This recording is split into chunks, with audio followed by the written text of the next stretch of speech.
Katanya ini kita disuruh berantem sama Beyonce, guys.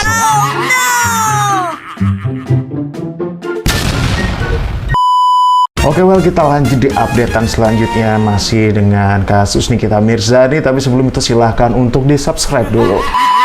Oke, jadi kasus dugaan pencabulan dan aborsi ilegal menyeret anak artis Nikita Mirzani, Laura Mirzani alias Loli. Kabid Humas Polda Metro Jaya, Kombes Pol Ade Ari Syam Indradi, mengatakan Laura menjalani pemeriksaan darah di Pusat Laboratorium Forensik Puslapfor Mabes Polri pada tanggal 11 Oktober 2024 lalu.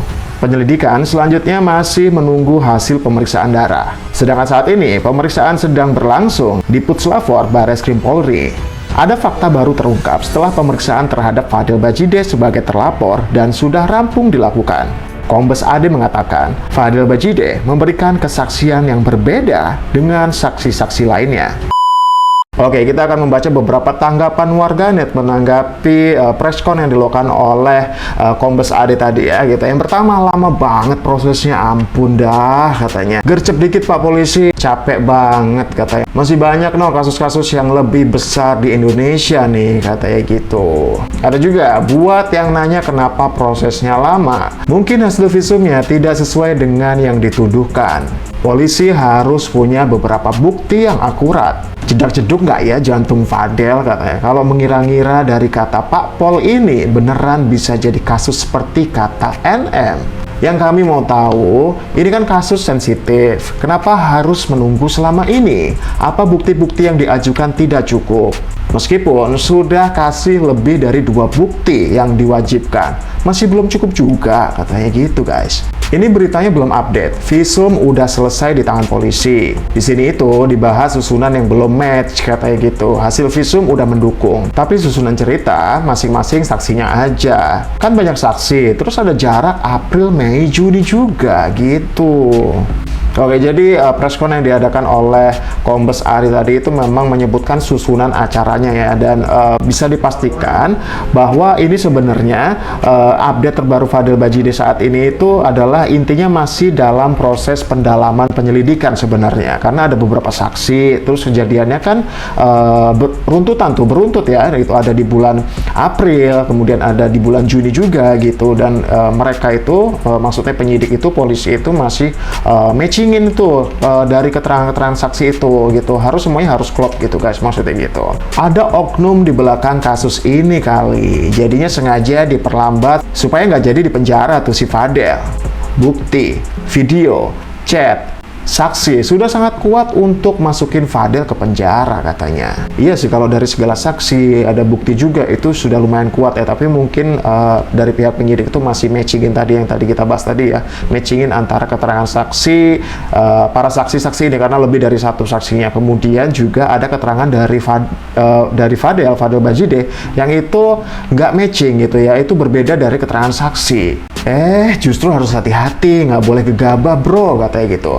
Keburu-buru malah akhirnya polisi yang jadi pihak terlapor, kan lucu juga katanya. Iya juga ya gitu, harus harus sesuai lah ya, semuanya harus legit gitu, buktinya semuanya gitu, informasinya segala macam gitu ya. Nggak lucu kali kalau polisinya jadi terlapor ya, bukannya si terduga pelaku malah polisinya. Waduh, lucu nanti negeri Wakanda ini ya. Oke, next kita lanjut di komentar selanjutnya. Intinya Fadel tidak terbukti bersalah. Kasus Loli ini hanya permainan Nikita yang takut aib-aibnya dibongkar sama anaknya. Selalu bawa-bawa di bawah umur. Nggak tahu sih, aku nggak berani komennya tentang ini gitu. Yang jelas, setahu kita semua adalah seorang ibu yang sedang memperjuangkan hak anaknya ya, dan nasib anaknya ke depannya seperti apa, itu sih. Selanjutnya, Fadel bersalah 100%. Bukti transferan uang, video, dan chat nggak ada urusannya dengan aib NM katanya. Iya sih sebenarnya. Jadi ini lebih kepada seorang ibu yang sedang memperjuangkan nasib anaknya ke depannya seperti apa gitu. Ada lagi, sudah jelas menampung anak yang ditelantarkan, kata Pak Umar ya kan. Dalam waktu yang lama, itu saja sudah salah Fadel dan sekeluarga. Kalau tahu itu anak NM, harusnya kan berusaha supaya Laura bisa balik ke ibunya. Tapi kok sama sekali tidak ada tindakan, kok aneh ya, katanya gitu. Yang terakhir, cukuplah kasus Vina Cirebon yang lama sampai berpuluh-puluh episode. Kalau kasus ini janganlah, katanya gitu guys. Oke, di video kedua ini ada juga keterangan dari ahli ya, yang jika nanti Fadil itu terbukti bersalah, hukuman maksimalnya itu bisa seperti ini. Kita langsung di videonya. Oke, jadi ketika penyidik sudah menyelesaikan pemeriksaan lab ya, visum ya, dan beberapa proses pembuktian lainnya sesuai dengan Undang-Undang Perlindungan Anak, dan ini khusus, maka tentunya penyidik akan menganalisis ya, apakah ternyata dugaan pasal yang sudah dilaporkan oleh pelapor ya, ini memang mensyaratkan, menguatkan dari dugaannya. Kalau memang ternyata hasil labnya ini menguatkan dari dugaan pelapor, maka saya sih melihat ini bisa penyidik melakukan gelar perkara ya, untuk proses penetapan status terlapor. Jadi memang di dalam pemidanaan ataupun pasal ancaman dari undang-undang terkait ya, misalkan satu, ancamannya maksimal. Ancamannya maksimal, Mas. Jadi ancaman maksimal ini dituliskan dalam pasal kalimatnya itu maksimal. Jadi jaksa tidak bisa menuntut di bawah ancaman undang-undang tersebut. Misalkan di pasal tersebut yang diduga disangkakan dalam pasal pelapor kepada pihak terlapor dan atau misalkan sudah jadi tersangka, maka dia pasalnya ancamannya maksimal. Contoh, ancaman di pasal tersebut itu misalkan 15 tahun, maka jaksa tidak boleh dan atau hakim tidak boleh misalkan diputuskannya atau dakwaannya di bawah ancaman pasal 15 tahun. Ini bedanya. Dalam pemidanaan pun undang-undang ini berbeda, Mas. Makanya saya bilang hati-hati dengan undang-undang khusus ini bagi para pelaku ya, kekerasan seksual ya, untuk melindungi anak dan wanita ini hati-hati gitu loh. Kedua, pemidanaannya untuk pelaku itu bisa dilakukan, mohon maaf, seperti dikebiri. Waduh, emang untuk ancaman hukumannya itu berat ya gitu, bisa sampai 15 tahun penjara, kemudian sampai ada kebiri juga loh. Kalau itu memang beneran nanti terbukti ya gitu, untuk adanya kasus, artinya dugaan kasus asusila ya terhadap anak di bawah umur, karena memang berat guys, untuk anak di bawah umur itu memang sebegitu beratnya gitu ya. Itu bisa berikan pidana tambahan oleh jaksa. Itu pelaku itu bisa dikenakan pasal tambahan, pidana tambahan dengan dikebiri. Ketiga, pelaku diumumkan kepada seluruh masyarakat se-Indonesia bahwasannya pelaku ini adalah pelaku kejahatan anak dan atau wanita misalkan. Ini bentuk perlindungan negara untuk mengatasi gitu loh. Makanya hati-hati, kembali lagi, ini nggak sembarangan gitu loh. Pasal dan undang-undang ini sangat concern oleh negara melindungi anak-anak dan wanita di Indonesia. Di dalam KUHP itu ada dan Perkapolri itu ada soal mengenai alasan subjektif dan objektif ya, itu di kepolisian. Kemudian dalam pasal ancaman pidana umum, kalau ancamannya di atas 5 tahun di dalam KUHP, Kitab Undang-Undang Hukum Pidana di Indonesia, maka alasan subjektif objektif penyidik dapat langsung menahan dan menangkap. Menahan juga ya di atas 5 tahun. Itu kalau bicara pidana umum. Kalau bicara pertanyaan Mas tadi mengenai soal pidana khusus, dalam hal ini adalah perlindungan anak dan wanita, ancamannya berapapun itu ditangkap dan ditahan, Mas. Oh, ketika status sudah tersangka langsung ditahan. Tersangka, maka dia dipanggil dan atau tidak dipanggil, tetapi dibawa surat pemanggilan tersangka loh. Ya, tetap hukum acara pidananya dilakukan oleh penyidik, dan unit PPA di Indonesia itu sudah luar biasa mumpuni ya, karena saya terlibat langsung di sana dalam hal perlindungan anak ataupun wanita seperti itu. Itu bisa Tuh, nanti kalau misalnya Fadil itu terduga terduga pelaku ini terbukti ya sudah mendapatkan hasilnya, itu langsung ditahan gitu, nggak usah nunggu lagi panggilan, bahkan nggak perlu surat panggilan katanya. Bahkan ketika itu semua terbukti bahwa si pelakunya ini memang terbukti melakukan hal-hal yang dituduhkan selama ini, itu langsung bisa ditahan saat itu juga gitu guys. Kita akan baca sedikit komentar tentang pernyataan berikut tadi ya. Kalau ternyata suka sama suka gimana? Gimana Pak, katanya gitu.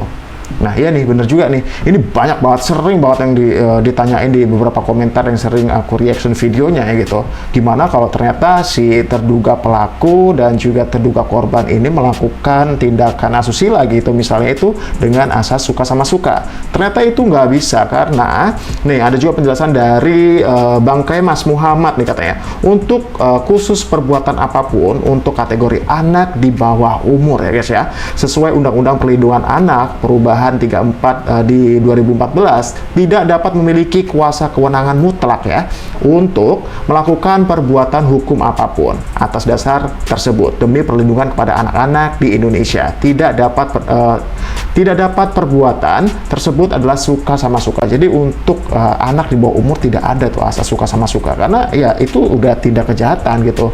Kamu melakukan seseorang melakukan hal itu dengan anak di bawah umur gitu ya, itu nggak ada pembenaran tentang itu gitu guys. Nah ada juga nih yang nimpalin komentar di bawahnya ya, diharapkan maksimal deh pokoknya katanya gitu. Bener banget, yang NM anaknya di bawah umur, nggak ada namanya suka sama suka ya, tetap aja kena pasal gitu ya, karena undang-undangnya jelas gitu. Kata keluarga Fadel nggak ditanggapi laporan NM, Fadel bebas kata gitu. Maka Fadel joget-joget setelah diperiksa, waduh itu masih tahap pertama loh, dimintain keterangan doang ya gitu, dan itu keterangan itu mau di matchin, mau dicocokin dengan keterangan saksi gitu, ada perbedaan nggak gitu. Tadi aja Kombes Ari mengatakan bahwa keterangan Fadel itu ternyata kemarin itu ada perbedaan dengan beberapa saksi yang ada gitu. Waduh. Oke, yang terakhir, kalau dikebiri entar Kodel pap sama cewek-cewek apa ya? Oh, jempolnya kali ya, aduh, iya hobinya pap itu ya, burung gagak katanya gitu. Oke, lanjut di update selanjutnya guys. Oke, jadi di updatean terakhir ini ya, sekaligus menutup updatean kali ini, kita nonton video hiburan dulu dari Mami ini kita ya gitu. Hiburan dulu yang katanya ini kita disuruh berantem sama Beyonce guys.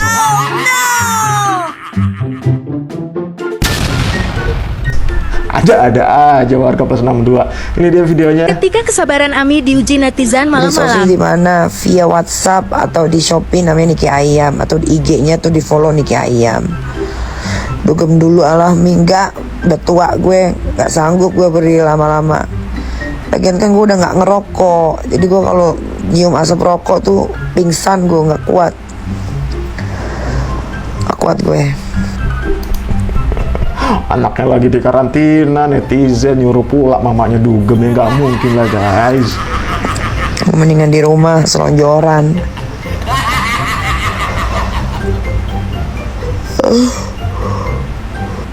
Ya, apalagi menginjak umur 30 tuh, aduh, kayak udah males banget keluar-keluar kayak gitu guys, gitu. Kayak mending enakan selonjoran aja di rumah gitu ya. Bener juga sih kata Nikita ya gitu. Beda kalau masih umur-umur belasan atau juga 20-an tuh, aduh, masih semangat-semangatnya untuk dugem, untuk keluar ke sana kemari, ayo aja gitu ya. Skincare gue aman. Review deh semau-maunya tuh. Jangan kaget nanti tahu kandungannya sebagus itu, apalagi yang Korea.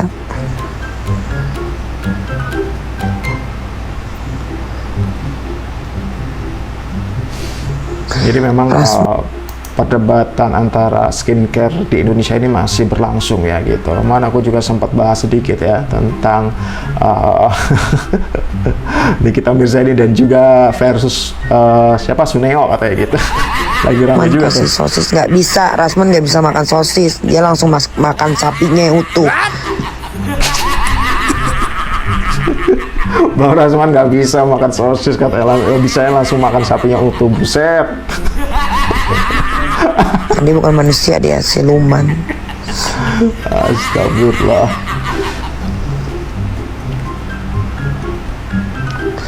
Guys, gue ngantuk, ya Allah ngantuk. Udah dulu ya. Parfumnya beli di mana? Di Shopee nih. Sapinya utuh nggak tuh katanya? Rasma kenapa bawa-bawa Kak Denis Nikita katanya? Mirzani Beauty. Gue kasih tahu ya netizen. Shopee gue itu cuma satu, namanya Nikita Mirzani Official Beauty yang udah verified, yang followersnya 400k lebih. Jadi kalau kalian jangan beli-beli di tempat lain. Kalian beli di tempat lain palsu, lu pada komplainnya ke gue. Emang Made Rabbit lu ya. Beli yang asli. Kalian tuh belajar sih, pinter, yang verified, yang udah contreng biru.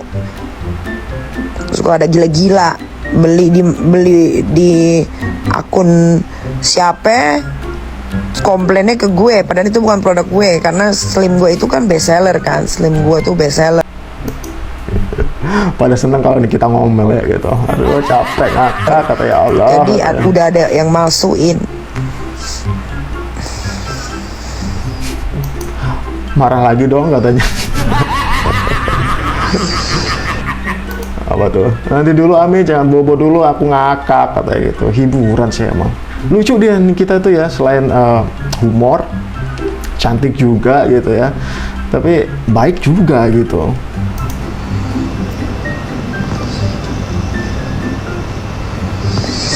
Rasman diculik PDD, kayaknya satu-satunya orang yang nggak bakal diapa-apain sama PDD Rasman deh kayaknya.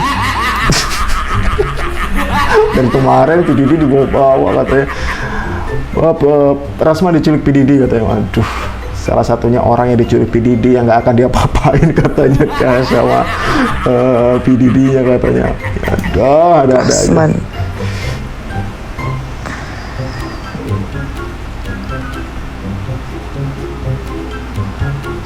Nih mau beli sosis gimana caranya? Kalian beli aja via WhatsApp. Nama akunnya Niki Ayam. Langsung DM atau nggak pakai nomor WhatsApp ada di situ. Aduh, kalian tuh ya memang pada pemalas ya. Demennya tuh bertanya-tanya.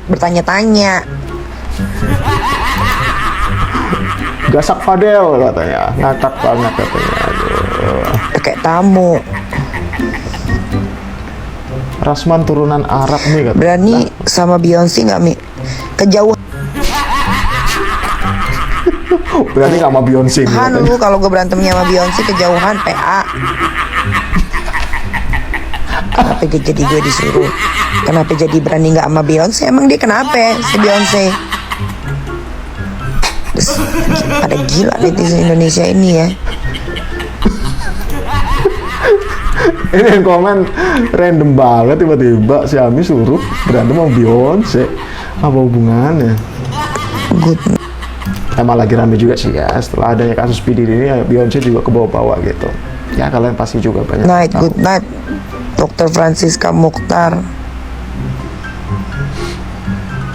Oke, kita akan baca sedikit komentarnya dari video ini. Umur gue beda 1 tahun sama Niki, tapi bener, umur segini tuh udah mulai males hangout, lebih seneng di rumah. Soalnya pinggang, sendi, tulang, udah pada nggak bisa diajak kompromi. Iya sih ya, bener. Mending di rumah deh, ya. Selonjoran, golar-golar, aduh enak banget deh itu. Apa nih? Sumpah, Ami Niki semakin kesini semakin lucu dan cantik katanya. Sehat terus katanya Niki. Niki sama gue sama, gampang pegel sekarang gitu.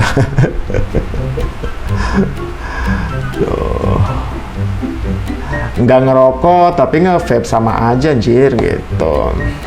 Ya sama sih gitu, ya itu pilihan sih. Maksudnya paling nggak juga, nggak tahu juga sih gitu. Itu relatif sih, pilihan masing-masing ya guys ya. Udah bosen dia dunia malam woi gitu. Jangan apa nih, jangan kalian ajarin dia untuk keluar malam. Udah wisuda dia woi. udah kumlot ya. Udah puas di masa-masanya ketika itu. Dunia malam Niki udah tuh dunia malam Niki udah katam, jadi waktunya rehat di masa tuanya, nikmatin hidup dan nikmatin semua bunda-bundanya, banda-bandanya. Kenapa bunda-bundanya? Banda-bandanya, iya bener. Udah puas lah ya gitu, udah katam katanya. Alhamdulillah nggak ngerokok, semoga makin kesini makin istiqomah, amin katanya gitu. Itulah ya. Oke deh, itu sedikit updatean untuk kali ini ya gitu. Dan kita masih nunggu nih karena masih nunggu hasil darah ya yang keluar dari Puslapor gitu, Barreskrim Polri gitu ya, dan nanti akan segera dirilis untuk hasilnya. Nanti keterangan seperti apa dari penyidik sendiri gitu ya, kita tunggu aja. Dan baru kemarin tanggal 11 ya, tanggal 11 kemarin ini baru aja Laura itu untuk pengambilan darah ya, tes darah gitu ya, untuk keperluan apa ya, aku juga kurang paham, yang jelas itu untuk mungkin untuk keperluan beberapa bukti itulah tentunya ya gitu, untuk membuktikan beberapa tuduhan-tuduhan ya gitu. Oke deh, semoga lancar ya ke depannya. Makin nggak sabar nanti hasilnya seperti apa ya. Tentunya terbaik lah ya untuk keduanya gitu ya, untuk ibu dan anak ini gitu. Oke, sampai jumpa di video selanjutnya.